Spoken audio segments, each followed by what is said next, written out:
And you write that your part-time job as a stripper was the good times. best part-time job that you had of all the other things that you tried. Yeah. What was it about being a stripper that suited you? It was a good job in the sense that there was a lot of weird women working there, so I felt like I fitted in with them. There was low lighting, and I hate the fluorescent lighting that you get in office jobs and supermarkets. The uniform was pretty comfortable. Like it was.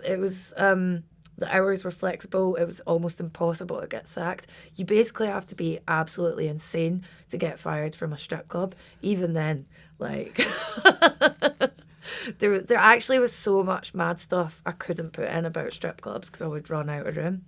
And what was it about comedy that felt like it was a good fit for you? People say this all the time, and I find it really odd. Do I get nervous about gigs? And I'm like, no, I'm saying the same pre-prepared scripted thing that I've said night after night. It's so comforting. Like, I'm coming up to doing a tour now, and it's so comforting to know that every night at 8 p.m. I'm going to say the same words. There'll be room for flourishes or room for new lines here and there, but I'm going to say the same words, and they'll either like it or they'll hate it, or they'll be in between. Whereas, like, I went to a wedding there at Christmas, and things like that terrify me. And my boyfriend says I'm so different when I'm not in my comfort zone around comedians. Like, I have to really concentrate on what I'm going to say. I rehearse what I'm going to say to people before I go to any social event. So by comparison, comedy's a dream. Yeah. What about the kind of the travel side of it? Because you mentioned earlier that airports are like hellish. So how do you kind of deal with that? I had a meltdown in Montreal airport in July because I got stuck in, I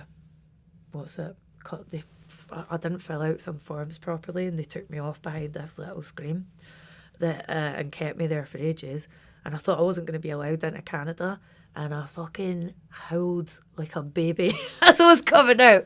I was like, I'm so glad I'm not known in Canada. And it was when you were still wearing masks, so I just pulled the mask up over my face and was like, just crying in hysterics. And I always have a worry that something like that because I've just started getting recognised more from comedy, and I always have a worry that something like that will happen to me and people will go, oh, she really is autistic.